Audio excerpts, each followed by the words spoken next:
अब जैसे देखिए ये GS3 का क्वेश्चन है, इकोनॉमी का बेसिकली। चूँकि GS3 में तो बहुत सारे पार्ट है ना, तो बताइए इसके इंट्रो में क्या लिख सकते हैं? इंट्रो कितने प्रकार से लिख सकते हैं इसका इंट्रो? पहले तो जैसे फैक्ट्स, डाटा, हाँ, करंट अफेयर, चूँकि उन्होंने बताया था कि कीवर्ड्स। इसमें जो है ना इकोनॉमी के इंट्रोडक्शन में ये 2-3 चीज़ें ज़रूरी है। एक तो जो है ना कंटेक्स्ट डाल दो। जैसे जैसे मान लीजिए कि क्वेश्चन ऐसा आ गया ना कि ये जैसे अभी रिसेंट में जो है ना अनएम्प्लॉयमेंट रेट इंडिया में बहुत ज़्यादा बढ़ गया है। 5.6 हो गया। हाँ, तो आपने देखिए कि करंट इसके अकॉर्डिंग जो है ना ये हो गया है। यस। हाँ, ये एक चीज़ उन्होंने वो बताया कि हो सकता है कि आपको डाटा याद ना हो या फिर डाटा याद हो करेक्ट तो ना पता हो, किसने कहा है ये ना पता पता हो। तो उन्होंने ये बताया है, जैसे मान लीजिए कि आप अनएम्प्लॉयमेंट का डाटा बता रहे हैं, है ना, या फिर पॉवर्टी का डाटा बता रहे हैं, तो आप किसी रैंडम सोर्स का यूज मत कीजिए, आप 2 सोर्स का यूज जरूर कर दीजिए। एग्जाम को कभी जरूरत नहीं करेगा। एक जानते क्या, इकोनॉमिक सर्वे और दूसरा नीति आयोग। कोई भी अगर सोर्स आपको ना कि एग्जैक्टली किसने ऐसा कहा है, लेकिन अगर कोई ये पता है कि डाटा सही है पर मुझे सोर्स नहीं पता है, तो आप लिख दीजिए कि according to recent economic survey ये ऐसा बोलता है। आप बताइए क्या उसको क्रॉस चेक करना जाएगा एग्जामिनर? भाई चूंकि एक कम्प्रिहेंसिव टर्म ही है इकोनॉमिक सर्वे। अब भाई इतना बड़ा सर्वे होता है, कहाँ होगा वैसे सोचेगा एग्जामिनर। तो उन्होंने बोला कि है ना कि इसे क्या है ना कि एग्जामिनर को क्या है ना लेजिटिमेसी भी मिल जाएगी और क्या है ना आपका आंसर गलत भी नहीं करेगा।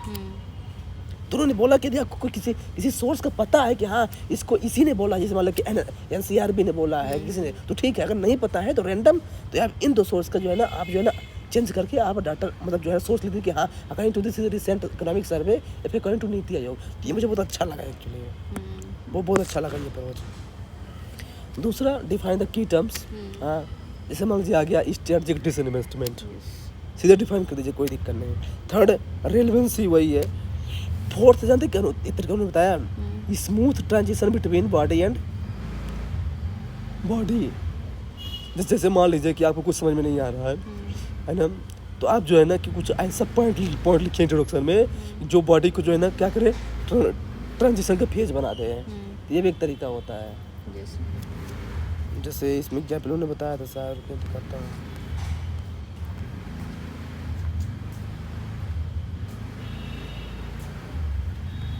एग्जाम्पल मिलेगा आगे। जैसे मान लीजिए कि इंक्लूसिव ग्रोथ पे आ गया। अब इंक्लूसिव ग्रोथ के मतलब आप डिफिनेशन नहीं लिखना चाहते तो आप देखिए जो इंक्लूसिव ग्रोथ होता है ना, किसी इकोनॉमी का एक बैकबोन होता है। अरे हाँ, याद आ गया। जैसे मान लीजिए कोई इंफ्रास्ट्रक्चर पे क्वेश्चन आ गया ना, मान लीजिए आपको कुछ याद नहीं है, तो आप देखिए जो इंफ्रास्ट्रक्चर होता है ना वो किसी भी इकोनॉमी का बैकबोन होता है और ये ना ये फाउंडेशन होता है। ऐसा फिर देखिए उसका इंपॉर्टेंस बॉडी पार्ट में। तो मतलब कि जो हमने इंट्रोडक्शन में वही चीज़ लिखा और उसको बॉडी में मैं आगे वही कैरी करूँगा। तो मतलब इस बोलते हैं ट्रांजिशन।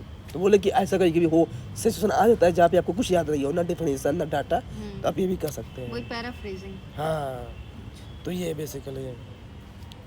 जैसे देखिए जैसे उन्होंने एग्जाम्पल भी दिया है, मतलब ऐसा क्वेश्चन आ गया, आप MSME है तो सीधे MSME का डाटा लिख दीजिए कि 30% GDP जो है कंट्रीब्यूट करता है और 11 करोड़ पॉपुलेशन। बस इसमें ऐसा आ गया तो डिफाइन कर दीजिए MSME यहाँ पे डिसइन्वेस्टमेंट को सीधे।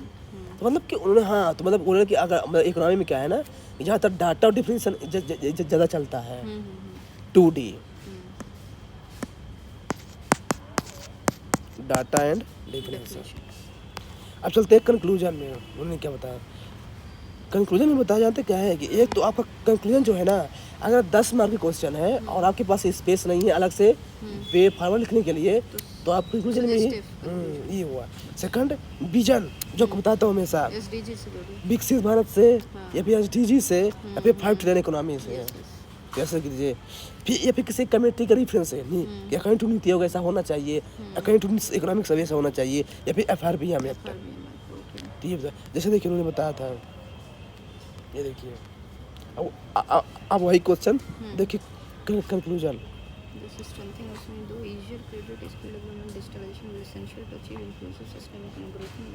देखिए तो ऐसा उन्होंने बताया जो है ना कि ऐसे जो है ना आप लिंक करते हैं विजन से, ये है ना विजन वाला ये। Provide a vision. ये अब देखिए इसका देखिए challenges to make disinvestment success, a transparent policy framework, political will, strategic planning are essential. This will not only help in mobilizing resources but also in making patients. तो kind of ये way forward हो गया simple कि जो है ना कि इसका क्या इंपॉर्टेंस होगा, ये मतलब न केवल उसको करेगा बल्कि ये ग्लोबली कम्युनिटी भी बनाएगा। तो इसमें कंक्लूजन के अलग से दिमाग नहीं चलाना पड़ेगा। हाँ ये तो मतलब उन्होंने कुछ तरीका बता रहे थे, मतलब कि अगर मान लीजिए इससे टाइम सेव हो गया, आपको ज़्यादा सोचना नहीं पड़ेगा ना, क्योंकि क्या है कि वो लोग क्या है ना कि बॉडी पर लिख देते हैं, आपको कुछ में 1 मिनट रुकेंगे तो वो गया फिर अरे टाइम। तो वही तो अपने साथ होता है, हाँ बॉडी में लिख लिख के एग्जॉस्ट हो जाते हैं जो भी पॉइंट बचे। अब लगता है नीचे क्या लगा क्या लिखे, हाँ खत्म कैसे कर दें वही ना दिक्कत आती है, ये थोड़ा सा जो है ना दिक्कत है।